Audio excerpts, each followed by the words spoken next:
बुद्ध ने कहा, सच्ची शांति हमारे अंदर ही होती है। हम उसे दुनिया में ढूंढते रहते हैं, लेकिन वह तो हमारे हृदय में ही निवास करती है। ये वीडियो आपको आत्मचिंतन और आंतरिक शांति की ओर प्रेरित करेगा। अगर ये वीडियो आपको पसंद आए तो लाइक करें, शेयर करें और चैनल को सब्सक्राइब करना न भूलें। क्या तुमने कभी खुद से पूछा है, जो ईश्वर तुम पूछते हो, क्या वह तुम्हारा अपना अनुभव है या सिर्फ डर? गौतम बुद्ध ने कहा, ईश्वर को मत ढूंढो। ये वाक्य दुनिया की सबसे खतरनाक बात लगती है, पर यही वाक्य तुम्हें सबसे गहरे सत्य तक ले जा सकता है। अगर तुम्हारे अंदर थोड़ी सी भी हिम्मत है अपने पुराने विश्वासों पर सवाल उठाने की, तो ये वीडियो तुम्हारे लिए है। ईश्वर की तलाश या आत्मा की पहचान। यदि तुम ये नहीं जानते कि तुम कौन हो, तो तुम कभी नहीं जान पाओगे कि ईश्वर क्या है। मानव का सबसे बड़ा प्रश्न क्या है? क्या ईश्वर है? कहाँ है? क्यों हम उससे जुड़े महसूस नहीं करते? और सबसे बड़ी बात, क्या ईश्वर को पाया जा सकता है? इन सब का उत्तर बुद्ध ने एक वाक्य में दे दिया, ईश्वर को मत ढूंढो। ये वाक्य सरल है, लेकिन इसके भीतर संपूर्ण जीवन दर्शन छुपा है। बुद्ध का ये विचार धार्मिक परंपराओं को चुनौती देता है, मान्यताओं को झकझोरता है और साधक को स्वयं की यात्रा पर खड़ा कर देता है। आज हम समझेंगे कि जब बुद्ध ने ये कहा तो उन्होंने केवल ईश्वर के विचार को नहीं नकारा, बल्कि संपूर्ण बाहरी खोज को त्यागने का संदेश दिया। बुद्ध से पहली बार एक साधक ने पूछा, क्या ईश्वर है? बुद्ध मौन रहे। दूसरी बार पूछा गया, क्या आप ईश्वर में विश्वास करते हैं? बुद्ध फिर मौन हो गए। यह मौन उत्तर था, लेकिन शून्य नहीं। बुद्ध ने मौन से उत्तर क्यों दिया? क्योंकि बुद्ध जानते थे, जिसे शब्दों में बांधा जा सके वह ईश्वर नहीं हो सकता। जिसे तर्क से जाना जा सके वह परम नहीं हो सकता। वे जानते थे कि जैसे ही वह हाँ या ना कहेंगे, मन तर्क में उलझ जाएगा, श्रद्धा या विरोध शुरू हो जाएगा और इस द्वंद्व में सत्य खो जाएगा। धर्म और ईश्वर की पारंपरिक कल्पना बुद्ध के समय में भी थी। लोग ईश्वर को एक शक्ति के रूप में पूजते थे, जो ऊपर कहीं बैठी है, जो कर्मों का लेखा जोखा रखती है, जो न्याय करती है, दंड देती है, वरदान देती है। ये व्यापारी ईश्वर की धारणा थी। आप भक्ति करो, पूजा करो, बदले में मोक्ष लो। लेकिन बुद्ध ने कहा, ये सौदेबाजी है, साधना नहीं। ईश्वर कोई व्यक्ति नहीं, वह चेतना है, जो तभी प्रकट होती है जब मन मौन हो जाता है। खोज का केंद्र बाहर नहीं, भीतर है। बुद्ध ने ईश्वर के विचार का विरोध नहीं किया, बल्कि उस बाहरी खोज का विरोध किया, जो मनुष्य को जीवन भर भटका सकती है। उन्होंने कहा, जिसे तुम खोज रहे हो, वो खोजने वाला स्वयं है। जब तक तुम खोज रहे होगे, वह नहीं मिलेगा। जब तुम शांत हो जाओगे, वह प्रकट हो जाएगा। यही कारण है कि बुद्ध ने ध्यान सिखाया, पूजा नहीं। ध्यान का अर्थ है भीतर उतरना, सोच से परे जाना, मन की सीमाओं को पार करना। ईश्वर की जगह निर्वाण। बुद्ध ने ईश्वर शब्द को बहुत कम प्रयोग किया। उन्होंने कहा, निर्वाण को जानो, वही अंतिम सत्य है। क्या निर्वाण और ईश्वर अलग है? नहीं, निर्वाण वह अवस्था है जहाँ तुम और ईश्वर के बीच कोई भेद नहीं रह जाता। यह आत्मा की पूर्ण मुक्ति है, जहाँ इच्छा नहीं, डर नहीं, अहंकार नहीं। और जब ये सब मिटता है, तो जो बचता है वही सत्य है, वही ईश्वर है। अनुभव और विश्वास में अंतर्बुद्धि के अनुसार विश्वास से बड़ी बाधा कोई नहीं है, क्योंकि विश्वास तुम्हें सोचने से रोकता है और अनुभव तुम्हें जानने की दिशा में ले जाता है। आज अधिकतर लोग भी ईश्वर को मानते हैं, लेकिन क्या वे उसे जानते हैं? बुद्ध कहते हैं, मान्यता अंधकार है, अनुभव प्रकाश है। इसलिए उन्होंने कहा, ना किसी ईश्वर को मानो, ना किसी को नकारो, बस स्वयं देखो, जानो, अनुभव। बुद्ध की साधना कोई बाहरी साधना नहीं थी। वे कहते हैं, अपने भीतर उतरो, मन को देखो, शरीर को देखो, श्वास को देखो, तुम स्वयं में ही परम सत्य को पा सकते हो। उन्होंने पंचशील, अष्टांगिक मार्ग, विपස්සना, ये सब भीतर की यात्रा के उपकरण दिए। बुद्ध के मार्ग में न मूर्तियाँ थी, न पूजा पाठ, न कोई दंड देने वाला ईश्वर, बल्कि था ध्यान, मौन, जागरूकता, करुणा और आंतरिक अनुशासन। जब कोई पूछता है, क्या ईश्वर है, बुद्ध मुस्कुराते थे, क्योंकि यह प्रश्न तभी उठता है जब मन में भ्रम हो। वे कहते थे, यदि तुम स्वयं को पूरी तरह जान लो, तो तुम्हें इस प्रश्न की आवश्यकता नहीं पड़ेगी। तुम्हारा चेतन होना ही ईश्वर का साक्षात्कार है। ईश्वर बाहर नहीं, वो तो उस पल प्रकट होता है जब तुम स्वयं को पूर्ण रूप से देख लेते हो। ईश्वर की खोज नहीं, स्वयं की खोज। तो अब हम समझ सकते हैं बुद्ध ने क्यों कहा ईश्वर को मत ढूंढो, क्योंकि वो कोई वस्तु नहीं जिसे पाया जा सके, वो कोई शक्ति नहीं जिसे बाहर महसूस किया जा सके। वो तो तुम्हारी मौलिक स्थिति है जिसे जानने के लिए तुम्हें स्वयं की खोज करनी है। जैसे बादल हटते हैं और सूर्य दिखता है, वैसे ही मन के भ्रम हटते हैं और ईश्वर प्रकट होता है। अंतिम संदेश, ईश्वर को मत ढूंढो, क्योंकि जो ढूंढ रहा है वही ईश्वर है। जब खोज रुकती है, साक्षात्कार शुरू होता है। जिस दिन तुम रुके, उसी दिन ईश्वर मिला। भागना छोड़ दो, दौड़ना बंद करो। जो खोज रही हो वो पहले से ही तुम्हारे भीतर है। ध्यान से देखो, मनुष्य का पूरा जीवन एक दौड़ है। कहीं पहुंचने की दौड़, किसी को पाने की दौड़, किसी लक्ष्य को छूने की दौड़, यहाँ तक कि ईश्वर तक पहुँचने की भी दौड़। पर क्या कभी किसी ने ये पूछा, जिसे मैं दौड़ कर पा रहा हूँ, क्या वह सच में मुझसे अलग है? क्या ईश्वर मेरे आगे है या मेरे भीतर? क्या ईश्वर एक मंजिल है या मेरी मौजूदा स्थिति में ही छुपा है? गौतम बुद्ध का उत्तर साफ था, रुको, शांत हो जाओ, ध्यान दो। ईश्वर तुम्हारी खोज का परिणाम नहीं, तुम्हारे मौन का प्रतिफल है। हर खोज अंततः एक विक्षेप है। मनुष्य जिसे खोजता है वो पहले से उसके भीतर होता है, लेकिन मन उसे बाहर खोजता है।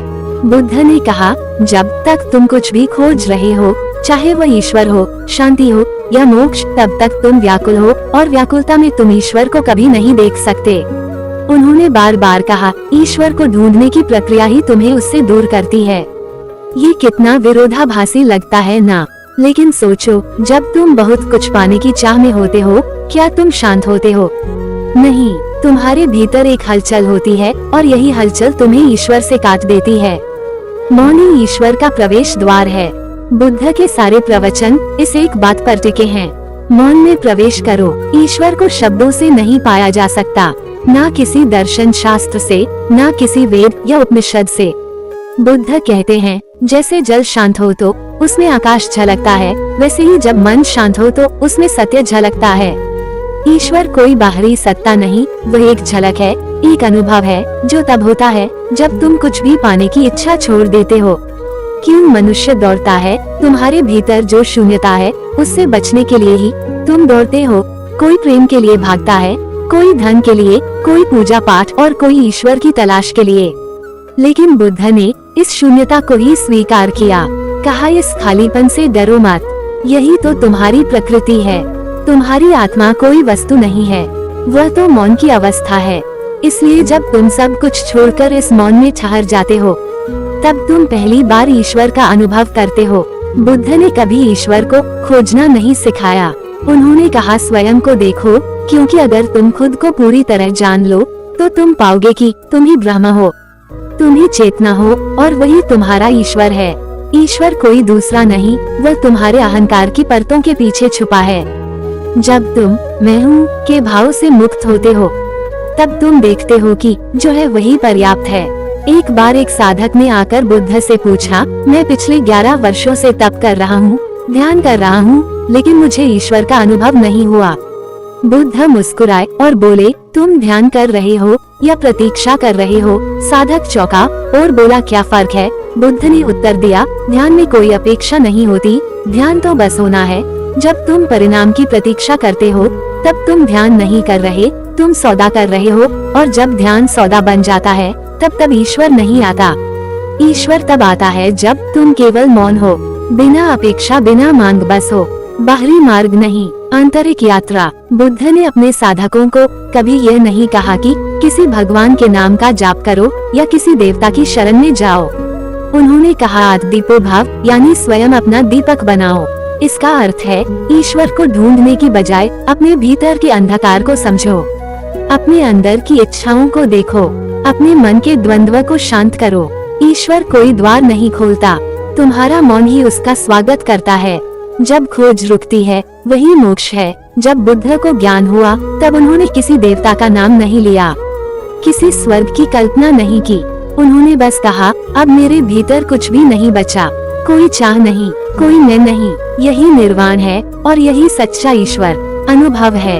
एक ऐसी स्थिति जहाँ ना तुम खोज रहे हो ना तुम मांग रहे हो, बस तुम हो। बुद्ध ने ध्यान को केवल एक क्रिया नहीं बल्कि एक स्थिति बताया।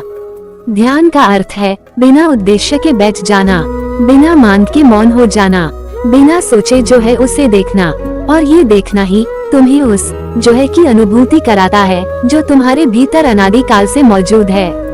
जब तुम रुके वही क्षण ईश्वर ने प्रवेश किया। बुद्ध कहते हैं ध्यान ही वह द्वार है जहाँ से ईश्वर तुम्हारे भीतर प्रवेश करता है। वो दौड़ में नहीं मिलेगा, ना पूजा में, ना किताबों में, वो मिलेगा उस पल में जब तुम हर खोज को त्याग कर बस स्वयं को पूरी तरह देखोगे। अंतिम संदेश, बाहर देखना बंद करो, भीतर उतर जाओ। जहाँ तुम स्वयं को अनुभव करोगे वहीं ईश्वर प्रकट होगा, क्योंकि जिस दिन तुम रुकोगे उसी दिन ईश्वर मिलेगा।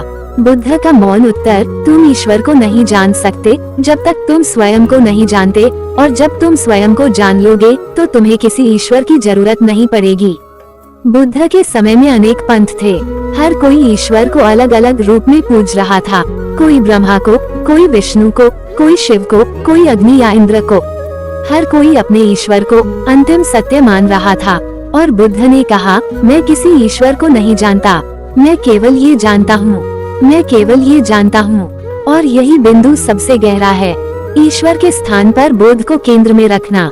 बुद्ध ने भगवान को नहीं अपनाया बल्कि बोध, ज्ञान को परम स्वीकार किया। भगवान की धारणा विश्वास पर आधारित है। तुमने सुना, तुमने पढ़ा, तुमने मान लिया। बोध अनुभव पर आधारित है, तुमने खुद देखा, समझा, महसूस किया। बुद्ध कहते हैं विश्वास तुम्हें कभी मुक्त नहीं करता, मुक्ति अनुभव से आती है। बिना देखे बिना जाने तुम्हारा कोई भी ईश्वर केवल कल्पना है। ईश्वर क्यों गढ़ा गया? मानव को जब उत्तर नहीं मिला तो उसने ईश्वर की कल्पना की। बिजली गिरी, उसने कहा ईश्वर नाराज हुआ। बारिश हुई, उसने कहा ईश्वर प्रसन्न हुआ। संतान नहीं हुई, उसने कहा ईश्वर की कृपा नहीं है। सफलता मिली, उसने कहा ईश्वर की कृपा है। बुद्ध ने इस पूरे चक्र को नकारा। उन्होंने कहा तुम जानना नहीं चाहते, तुम बस किसी पर भरोसा करके मुक्त होना चाहते हो, और यही सबसे बड़ी भूल है। बोधि वृक्ष के नीचे ना कोई देवता था, ना कोई मंत्र। बुद्ध को ज्ञान प्राप्त हुआ, लेकिन ना उन्होंने कोई हवन किया, ना कोई मंत्र पढ़े, ना किसी देवता की कृपा मांगी। वे बस मौन हुए, अपने भीतर उतरते गए, श्वास की गति को देखा, मन की परतों को खोला, और जैसे जैसे मन की धूल हटती गई, वे कहते हैं मैंने देखा कोई ईश्वर नहीं आया, बल्कि मेरा मैं मिट गया, और तब जो शुद्ध मौन शाश्वत बचा वही सत्य है। बोध क्या है? बोध का अर्थ है जागना। बुद्ध ने कहा तुम सो रहे हो भय में, मोह में, लालच में, धार्मिकता के नाम पर भी। बोध का अर्थ है इन सब से बाहर निकलना। जब तुम भीतर का अंधकार देख पाते हो और उससे पार होते हो तो तुम प्रकाश बन जाते हो। ईश्वर कोई और नहीं, वह तुम्हारा जागृत रूप है। एक दिन आनंद ने पूछा बुद्ध क्या भगवान है? बुद्ध मुस्कुराए और बोले जब तक ये प्रश्न है तुम बोध के लिए तैयार नहीं हो, क्योंकि यह प्रश्न तब तक रहेगा जब तक तुम स्वयं से भाग रहे हो। उन्होंने ये नहीं कहा कि नहीं है, उन्होंने ये भी नहीं कहा कि है। उन्होंने कहा जाओ ध्यान करो। जब तुम स्वयं को जान लोगे तब तुम्हें ये प्रश्न दोबारा उठेगा ही नहीं। उन्होंने कहा मेरा अनुसरण मत करो, मेरे शब्दों को मत मानो। यदि तुम्हें सत्य जानना है तो स्वयं अनुभव करो। ये क्रांतिकारी बात थी। कोई गुरु ये कैसे कह सकता है कि मुझे मत मानो? लेकिन यही बुद्ध की महानता थी। वे कहते थे मेरे शब्द मत लो, मेरी आंखें लो, मेरे अनुभव से नहीं, अपने अनुभव से सीखो। बोध की स्थिति ईश्वर से भी परे है। जब बोध की अवस्था आती है तो तुम ये नहीं कहते मैंने ईश्वर को पाया, तुम कहते हो मैं अब कुछ भी नहीं हूँ और इसी कुछ ना होने में सब कुछ समाहित है।